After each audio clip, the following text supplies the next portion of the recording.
Keďže sú názory Jeffreyho Saxsa v slovenských médiách doslova zakázané, dal som si tú námahu a vybral som dnes pre vás tie najväčšie argumentačné bomby, ktoré zazneli na nedávnej debate so študentmi Univerzity v Cambridge.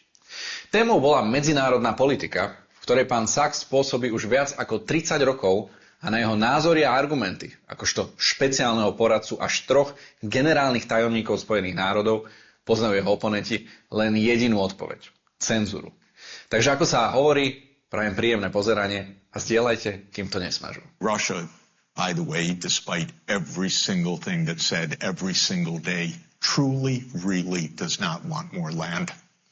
It's already 11 time zones. The last thing that they need or want is more land.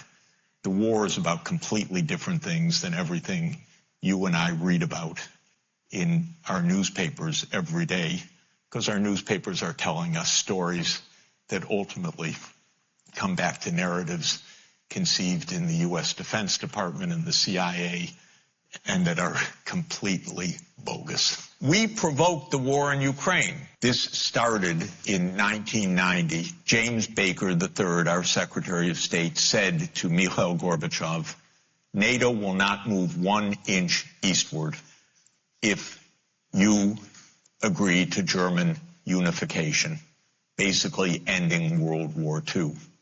And Gorbachev said, that's very important. Yes, NATO doesn't move, and we agreed to German unification.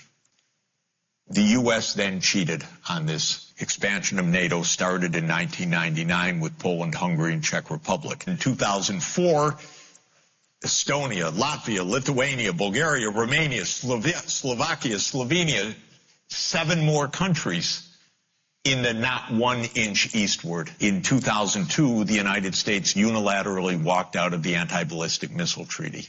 This was probably the most decisive event, never discussed in this context. But what it did was trigger the U.S. putting in missile systems in Eastern Europe that Russia views as a dire, direct threat to national security by making possible a decapitation strike of missiles that are a few minutes away from Moscow. In 2009, Yanukovych won the election, and he became president in 2010 on the basis of neutrality for Ukraine.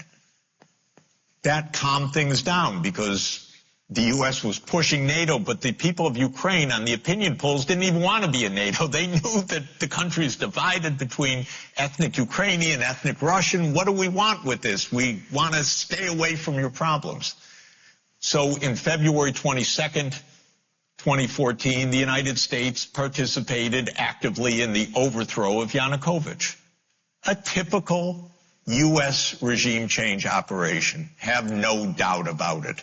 And the Russians did us a favor. They intercepted a really ugly call between Victoria Nuland and the U.S. ambassador to Ukraine, Jeffrey Piot, who's a senior State Department official till today.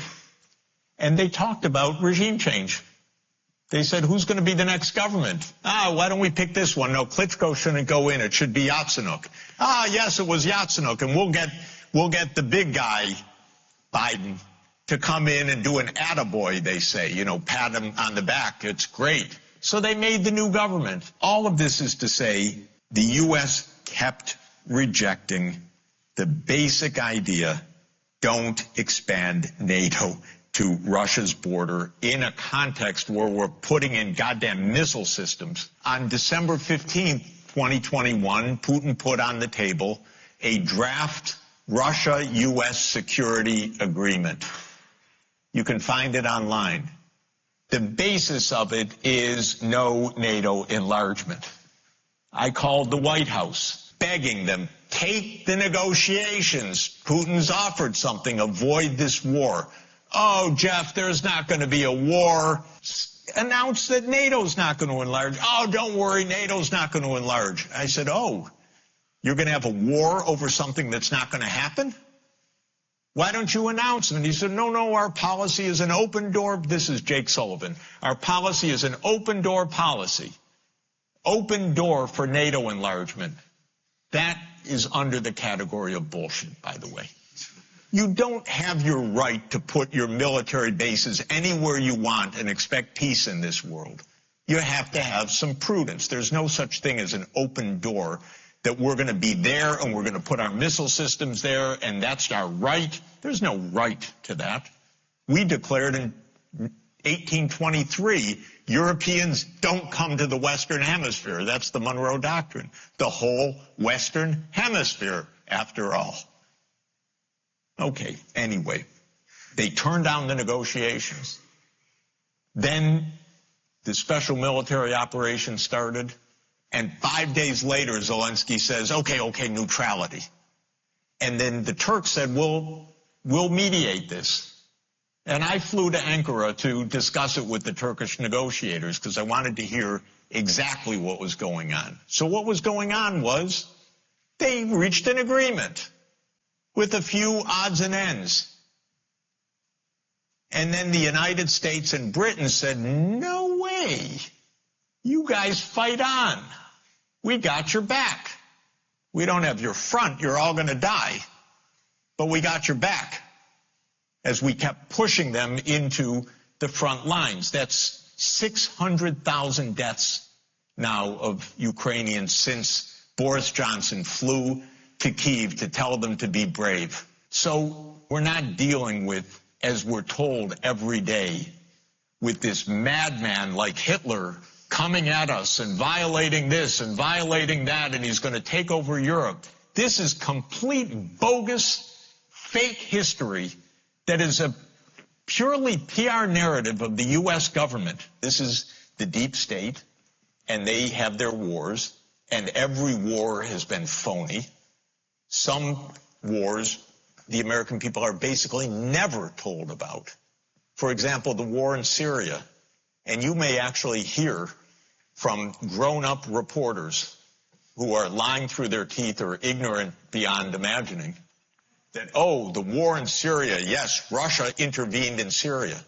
Well, do you know that that Obama tasked the CIA to overthrow the Syrian government, starting 4 years before Russia intervened? What kind of nonsense is that?